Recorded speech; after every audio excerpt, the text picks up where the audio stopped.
I thank the chair, and I'm happy to rise in support of S 1098, the Joint Consolidation Loan Separation Act. I'm the author of the House version of this bill, and I've introduced it every Congress since the 115th, always with a Republican co-sponsor.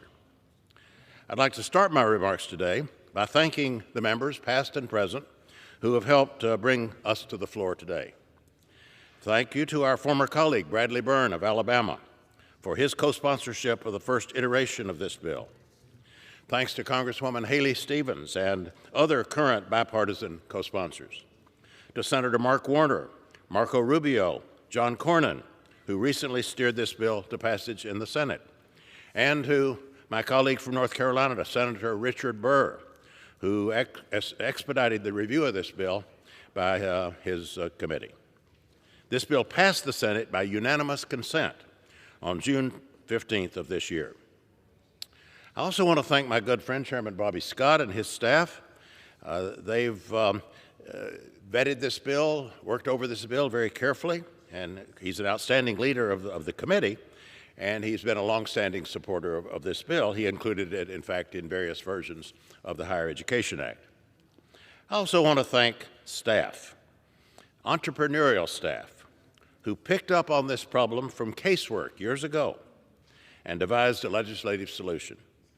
That would be Kate Retzer and Nora Blaylock of my staff initially, Jansen White and Elizabeth Adkins more recently, and other personal and committee staff, House and Senate. Thanks for the advocates, people affected by this problem who have come to our offices, they've come to our town meetings, they have relentlessly advocated for relief. A number of these advocates are our guests in the gallery today.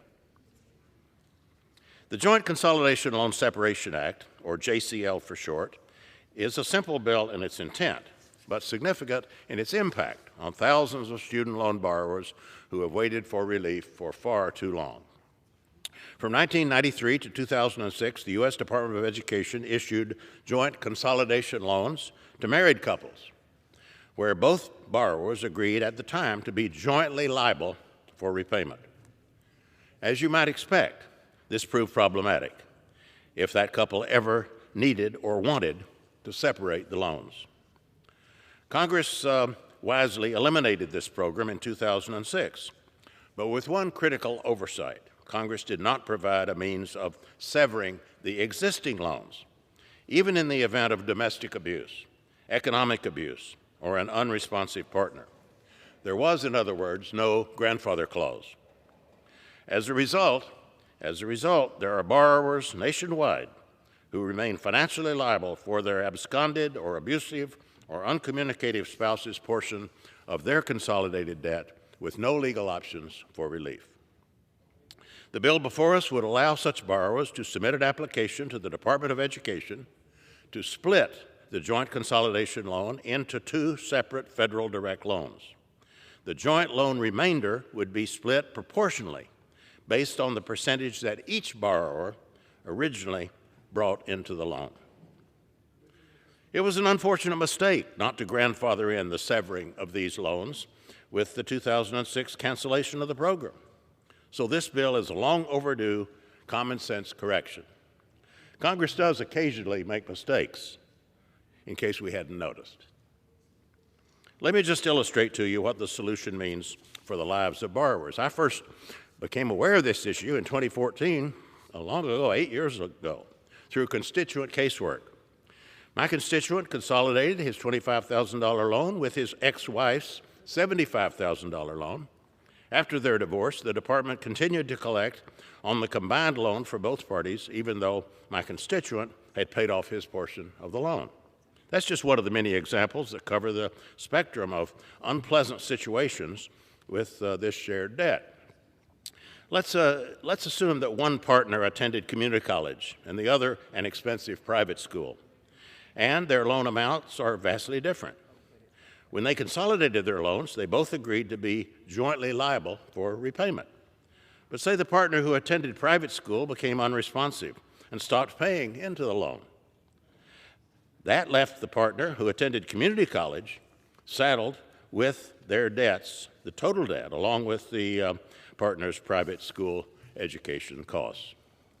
We've also heard horror stories of couples who have survived abusive relationships but continue to remain tied to their partners through the loan. Former partners have exercised financial abuse by refusing to copay with their exes. In other instances, individuals are unable to get in contact with the co-partner of their loan and are similarly left to shoulder the debt all by themselves. These borrowers have seen their wages garnished, their credit scores ruined to the point where they cannot assist their own children in taking care of federal student loans. This has become a generational impact. So these loan holders are often in punishing situations with no hope in sight for action to fix this mistake unless we pass the bill before us today. This bill's been thoroughly vetted by the Department of Education, the House Committee on Education and Labor, and numerous checkpoints in the Senate. It passed by unanimous consent in the Senate a few short months ago. We've made accommodations all along the way, including Republican changes that I did not prefer, for the sake of getting the bill to the floor in both chambers. With tomorrow's vote, we will go directly to the President's desk. This is a bipartisan, bicameral piece of legislation. I believe it's the end product of a fair process that has withstood the rigors of legislative scrutiny. As far as legislative impact goes, this one is simple but profound in its impact on borrowers. The Joint Consolidation Loan Separation Act presents a rare opportunity for Congress to right a wrong, to correct an omission in its own legislative process. I urge that we do so. The bill offers a fair and equitable relief to borrowers who have suffered great hardship, and I urge my colleagues to vote yes.